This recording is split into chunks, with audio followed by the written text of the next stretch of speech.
Lo prometido es duda, y además es deuda.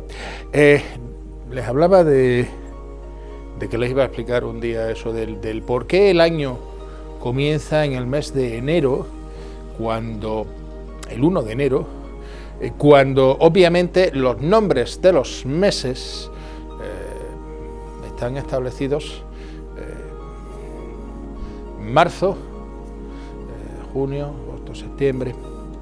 A partir de septiembre tenemos septiembre, que obviamente es el mes septem, el séptimo. Octubre viene de octo, 8, octubre. Noviembre de noven, diciembre de decem. ¿Cómo es posible que el mes décimo, decem, sea el mes 12? Esta discrepancia. El caso es que los romanos tenían en principio un calendario basado en el calendario etrusco de tipo lunar, con un año que duraba poco más de 300 días y comenzaba en marzo con el mes dedicado a Marte, Martius, porque los romanos se creían hijos del dios Marte. O sea, el dios Marte dejó embarazada a Rea Silvia, una vestal. Los niños después, por orden del padre de la vestal, fueron abandonados en el campo, fueron recogidos y criados por una loba, la famosa loba capitolina, también uno de los símbolos de Roma. Pero bueno, los gemelos Rómulo y Remo fueron los creadores de Roma. Uno, de hecho, Rómulo fue el fundador de Roma, como decimos, hijos del dios Marte. Bueno, pues el año romano comenzaba con el mes dedicado a Marte y terminaba con diciembre. Problema, que había una discrepancia tremenda entre lo que era el año real y el año del calendario romano. Ven ustedes, 60 y tantos días de diferencia. Ya en época del segundo rey de Roma, Numa Pompilio, se introdujeron 2 meses, enero y febrero. El primero, Januarius, dedicado al dios Jano, era el dios de las puertas, por cierto, y febrero. Eran 2 meses un poquito morros, es decir, duración y tal, pues lo que sea de menester para cuadrar el año. ¿Por qué? Porque es que con el calendario lunar nos encontramos con que no dice el din con el don, las estaciones pues como que empiezan y acaban cuando les parece bien, y necesitamos... Ahí era un calendario ciertamente que tenía muchos errores, y se introducen esos 2 meses, como decimos, después de diciembre. O sea, el año sigue empezando en marzo y terminando en diciembre, pero empieza en marzo. Bueno, pues ahora acaba finalizado febrero. Seguimos empezando en marzo. Roma comenzó siendo una república, Roma comenzó siendo una monarquía con Rómulo. Después fue conquistada por los etruscos con el rey Lars Porsena, y precisamente por los abusos, los excesos de la monarquía etrusca, en concreto por el hijo de un rey, Tarquino el soberbio, el hijo Tarquino el joven, violó a una noble romana, Lucrecia, que se suicidó. Aquello provocó un levantamiento popular en el que se expulsó a la monarquía etrusca y pasa a ser una república con 2 cónsules, 2 cabezas visibles, que se elegían cada año. ¿Cuándo se elegían los cónsules? En marzo. En el momento que empezaba el año, elección de cónsules. Una de las cosas que se hacía lógicamente es que se elegían los cónsules, y los cónsules designaban a los generales que tenían que llevar a cabo las campañas romanas. En esta época todavía el ejército romano no era profesional, o sea, no eran soldados, eran guerreros, es decir, alfareros, gente del campo, ricos terratenientes que prestaban servicio de armas cuando hacía falta y cuando acababa la guerra volvían a casa, con lo cual solían tener mucha prisa en volver a casa a cuidar de sus asuntos. El problema es que con las guerras de conquista de esta República Romana esto era cada vez más complicado y cada vez había que estar más tiempo sobre las armas. Hay que elegir a los cónsules elegir a los generales que van a llevar a cabo estas guerras. Hay que hacer el censo, es decir, por favor, todos los hombres entre 16 y 44 años, por favor, que se reúnan en el campo de Marte, que vamos a hacer la lista, a ver cuánto dinero tenéis para compraros el equipo. Se hacen las distintas categorías y nos vamos a la guerra.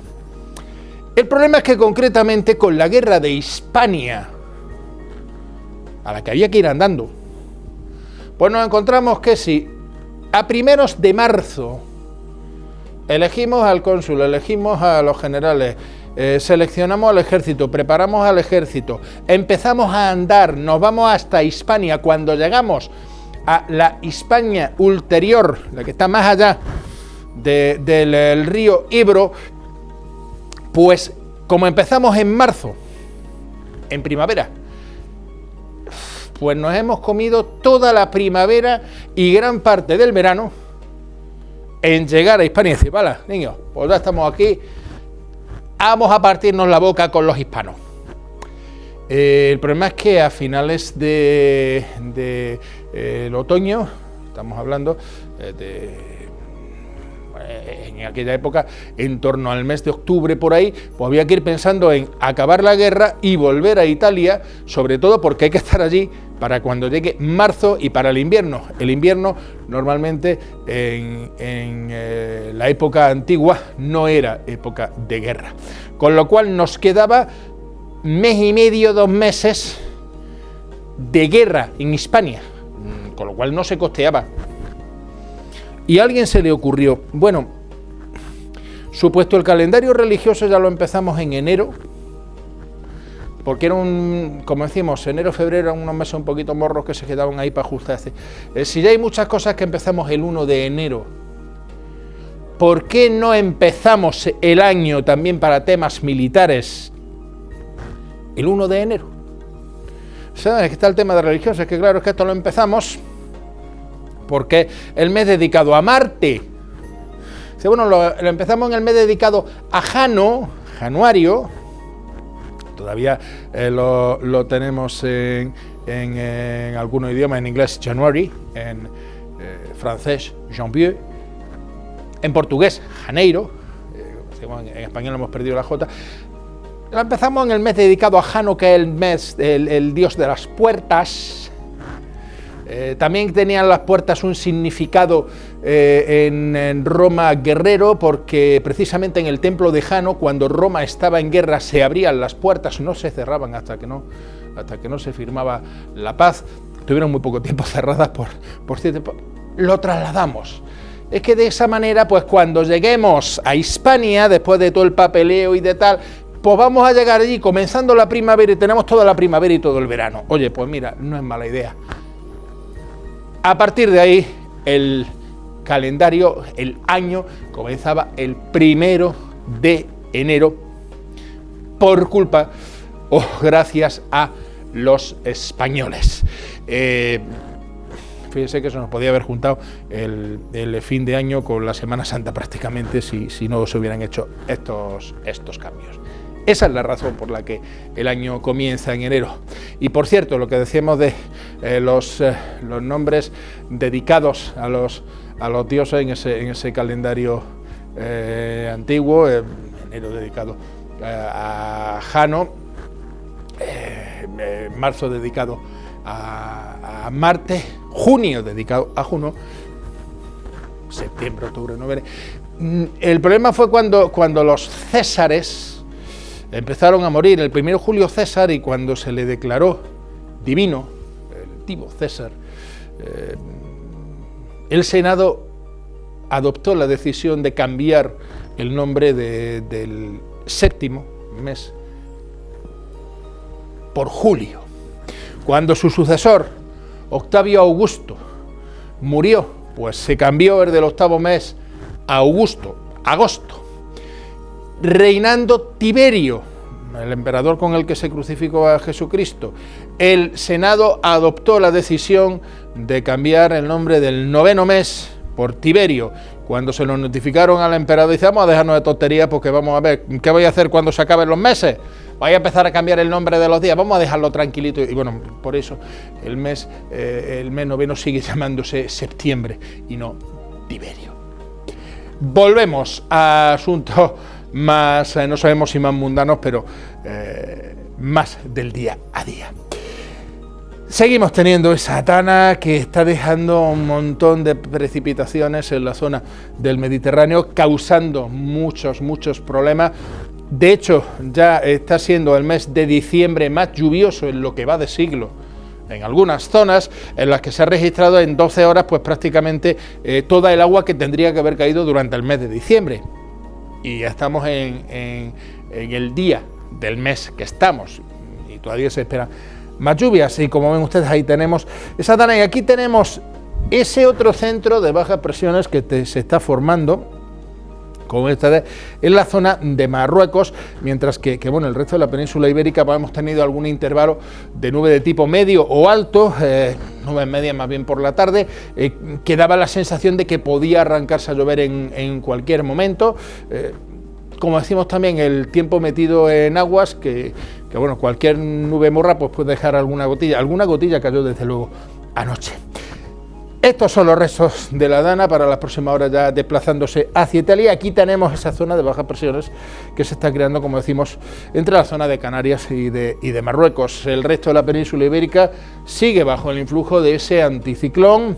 Seguimos con ese viento de componente este perfectamente marcado y vamos a seguir así todavía durante unos días. De hecho, cuando cambie ese viento vamos a tener más posibilidades de precipitaciones, vamos a tener esas zonas de bajas presiones. En cualquier caso, vean cómo el anticiclón ya se va desplazando ligeramente hacia el sur, lo que va a permitir que los frentes puedan llegar a la península ibérica. De todas formas, siguen pasando las borrascas muy al norte, con lo cual lo que nos va a llegar a nosotros va a ser el escobazo, la parte final del frente.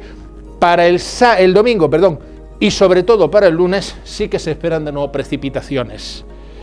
No es que vayan a ser seguras, lo primero porque todavía queda bastantes días de aquí al lunes, estamos hablando de un 60% de posibilidades de precipitación. Ahora, como decimos, ya estamos en un tiempo metido en aguas, casi que con un 60% apostaríamos a que algo puede caer de precipitaciones. Como ven, el sistema frontal realmente es impresionante. De momento, para las próximas horas, para el viernes, como ven ustedes, vamos a tener esas precipitaciones al sur de la península ibérica y por lo demás muy tranquila la situación. A partir del domingo de madrugada empezará ese frente a entrar en la península ibérica y, como decimos, para el lunes posiblemente tengamos precipitaciones de nuevo. De momento, el tiempo que vamos a tener para mañana, pues no se puede ser más gráfico, esa magnífica colección de huevos fritos que tenemos. Cielo, tiempo poco nuboso o despejado, podemos encontrarnos algún intervalo de nubes altas. Las temperaturas van a subir un poquitín, sobre todo las máximas, viento flojo, predominando la componente este.